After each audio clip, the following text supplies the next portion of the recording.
Ya pemirsa, kita ke hot news yang pertama. Perdana Menteri Israel Benjamin Netanyahu mengumumkan jika kesepakatan dengan Suriah mungkin terjadi. Akan tetapi ia mengultimatum otoritas Suriah untuk membangun zona demilitarisasi atau bebas militer dari Damaskus hingga Gunung Hermon dan wilayah lainnya.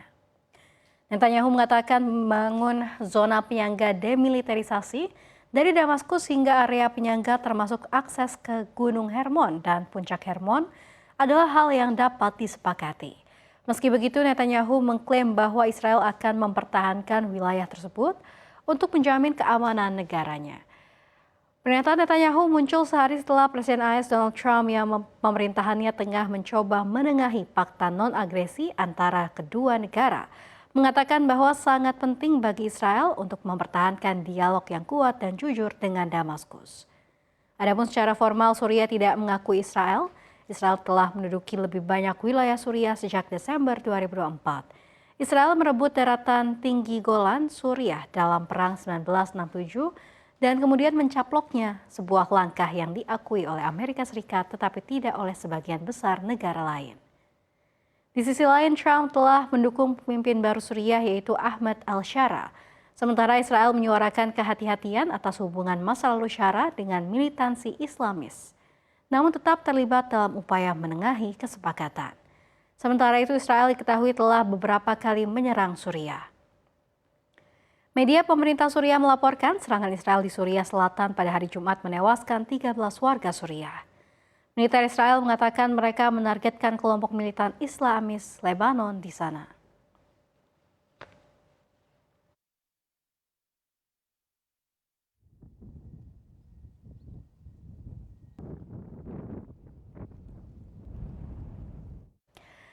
Ketegangan meningkat antara Ukraina dan Kazakhstan, yaitu negara mayoritas muslim terbesar di Asia Tengah.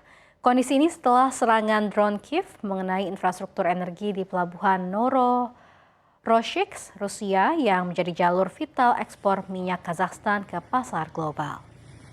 Mengutip laporan media lokal, serangan yang terjadi pada Sabtu itu merusak perangkat tambat di terminal laut milik Konsorsium Pipa Kaspia atau CPC.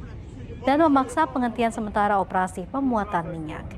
Meski tidak ada korban jiwa dan tidak ada indikasi kebocoran minyak laut di Laut Hitam, beberapa jaringan pipa ditutup sehingga memunculkan keraguan soal pemulihan operasi dalam waktu dekat. CPC menekankan pengiriman di terminal akan dilakukan sesuai aturan setelah ancaman dari kapal permukaan tak berawak dan drone dibatalkan. Adapun pihak CPC yang beranggotakan perusahaan energi dari Rusia, Kazakhstan, Amerika Serikat, serta sejumlah negara Eropa Barat. Kazakhstan yang selama ini menjaga posisi netral dalam perang Rusia-Ukraina menilai serangan tersebut mengancam stabilitas energi global dan merugikan hubungan bilateral. Negara itu selama ini tetap menjalin hubungan erat dengan Moskow sambil sesekali menyatakan dukungan pada kedaulatan Ukraina. Kementerian Luar Negeri Kazakhstan menyebut insiden ini sebagai tanda tindakan agresi ketiga terhadap fasilitas sipil yang dilindungi hukum internasional. Kazakhstan selalu mengadvokasi stabilitas dan pasokan energi yang tidak terputus.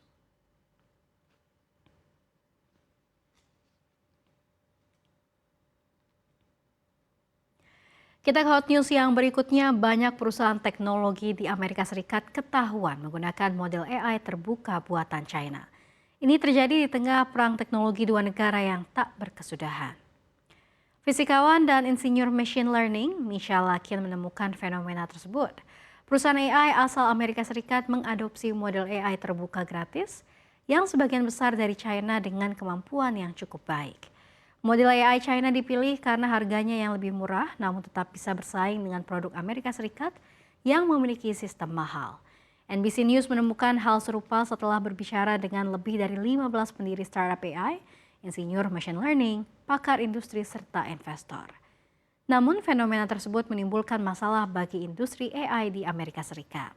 Banyak investor diketahui menginvestasikan banyak uang hingga puluhan miliar dolar pada raksasa AI setempat seperti OpenAI dan Anthropic. Di sisi lain, China banyak bermunculan model AI dengan sumber terbuka dengan kemampuan yang sangat luar biasa baiknya.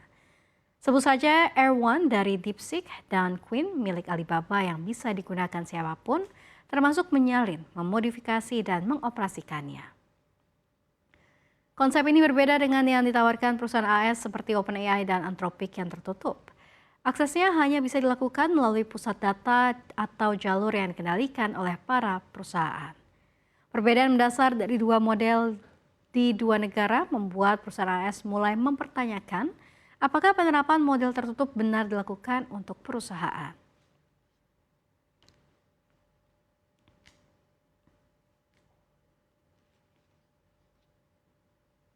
Kita ke hot news yang terakhir, Wali Kota terpilih New York City, Zohran Mamdani dan Senator AS Bernie Sanders bergabung dengan para pekerja Starbucks yang mogok di New York, Amerika Serikat pada Senin awal pekan ini.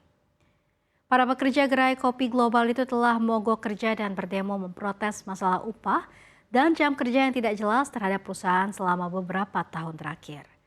Aksi mogok kerja terbuka menuntut upah yang lebih tinggi dan perbaikan praktik ketenagakerjaan itu digelar di luar gerai Starbucks di Brooklyn, New York City.